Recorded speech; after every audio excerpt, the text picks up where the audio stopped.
atau jalur 6. Silakan ambil sisi sebelah kiri.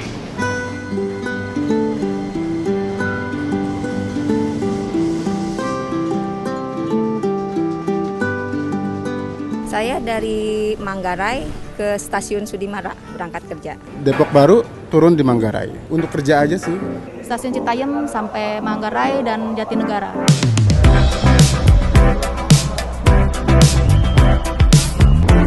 Beginilah kepadatan KRL pukul 6 hingga 8 pagi. Setiap hari rata-rata 815.000 penumpang Jabodetabek memanfaatkan kereta listrik untuk ulang-alik ke tempat kerja, sekolah, atau aktivitas sehari-hari. Seiring membaiknya penanganan COVID-19, aktivitas masyarakat pun mulai pulih. Perjalanan kembali ramai, tak terkecuali mereka yang memanfaatkan KRL. Pada 21 Maret 2023, dalam sehari saja, ada 958.957 penumpang KRL dengan berbagai rute. Angka ini mendekati sebelum pandemi yang berkisar 1,1 juta penumpang per hari. Pas kita pulang kerja gitu, karena bebarengan, itu desek-desek. Kadang mungkin tempat prioritas itu kadang suka ditempatin sama yang lebih muda gitu kan. Cuma kondisi kereta sekarang agak penuh ya, apalagi agak banyak ditahan karena kan banyak kereta api yang pada ditambah untuk perjalanan. Kalau berangkat pagi ya itu biasanya penuh banget, penuh. Nggak bisa yang namanya bergerak ya, itu udah penuh banget. Udah terus untuk kayak pendinginnya gitu ditambah lagi sih. Kalau biasanya berangkat pagi tuh kan panas banget kan kalau penuh. Keluh kesahnya tuh kalau lagi jam pulang kerja aja sih sebenarnya. Karena terlalu padatnya, kita dempet-dempet sama orang lain. Kadang-kadang suka yang aneh-aneh aja gitu ketemu sama orangnya.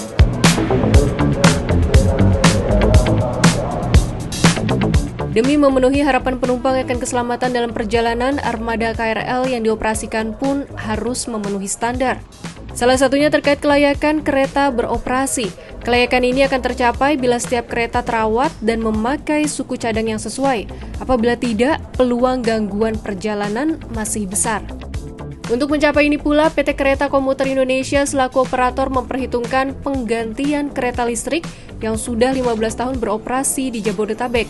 Tahun ini ada 10 rangkaian KRL yang memasuki masa pensiun dan 19 rangkaian lagi pensiun tahun depan. Kalau satu rangkaian terdiri dari 10 kereta, maka tahun ini ada 100 kereta dan 190 kereta tahun 2024 yang harus berhenti tugas. Selama ini penggantian KRL mengandalkan kereta bekas dari Jepang. Salah satu alasannya karena belum ada produksi KRL dalam negeri yang memenuhi kebutuhan di lapangan. Sebaliknya, KRL dari Jepang cocok dengan keadaan di Jabodetabek, suku cadang yang masih tersedia, dan harganya relatif terjangkau. Wacana untuk menggunakan KRL dalam negeri menghadapi sejumlah tantangan. Salah satunya ketersediaan kereta saat dibutuhkan. Belum lagi harga kereta listrik buatan dalam negeri yang jauh lebih mahal. Dalam rapat dengar pendapat antara PT KAI, PT KCI, PT Inka, dan Komisi 6 DPR pada 27 Maret 2023, Direktur Utama PT KAI Didik Hartantyo menyebutkan harga KRL impor dari Jepang 1,6 miliar rupiah per kereta. Adapun harga satu kereta baru buatan PT Inka mencapai 20 miliar rupiah. Selain itu, PT Inka membutuhkan 32 bulan sejak awal 2022 untuk menyediakan KRL baru.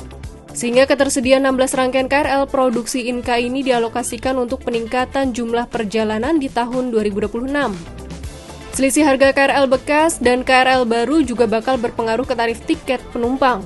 Kalau tarif tiket KRL tidak dinaikkan, pemerintah berkewajiban menyediakan subsidi yang lebih besar dari saat ini. Bagaimana tanggapan penumpang? Saya harapkan ongkosnya jangan naik karena ya beban masyarakat agak berat. Dalam wawancara pada 6 April 2023, staf khusus bidang komunikasi Kementerian BUMN, Arya Sinulinga mengatakan pihaknya akan berdiskusi dan mencari solusi terbaik untuk memenuhi kebutuhan penumpang KRL.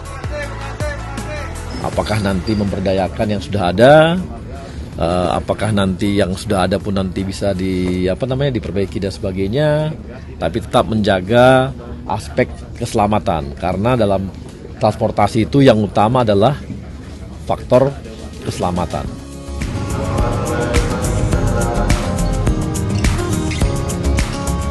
Pada tanggal yang sama, Deputi Bidang Koordinasi Pertambangan dan Investasi Kemenkomarves, Septian Haryosetyo menyampaikan bahwa berdasarkan hasil review BPKP, impor kereta bukan baru tidak dianjurkan. Salah satu alasannya impor dinilai tidak mendukung pengembangan perkeretaapian nasional sebagaimana tercantum pada Permen Hub nomor 175 tahun 2015. Berdasarkan Peraturan Menteri Perhubungan nomor 175 tahun 2015 tentang standar spesifikasi teknis kereta kecepatan normal dengan penggerak sendiri telah menetapkan persyaratan umum pengadaan sarana kereta kecepatan normal dengan penggerak sendiri termasuk KRL ini harus memenuhi spesifikasi teknis yang salah satunya adalah mengutamakan produk dalam negeri. Salah satu poin spesifikasi teknis perkeretaapian yang tercantum memang adalah mengutamakan produk dalam negeri. Namun di atas poin tersebut terdapat pula syarat lain yakni kebutuhan operasional. Di tengah larangan impor KRL perlu dicarikan solusi yang tepat untuk memenuhi kebutuhan bagi 815.000 penumpang KRL. Jangan sampai persoalan larangan impor ini akan mengganjal penyediaan layanan publik yang andal dan berkeselamatan, atau memaksakan operasional KRL menggunakan kereta yang sudah lewat masa jayanya.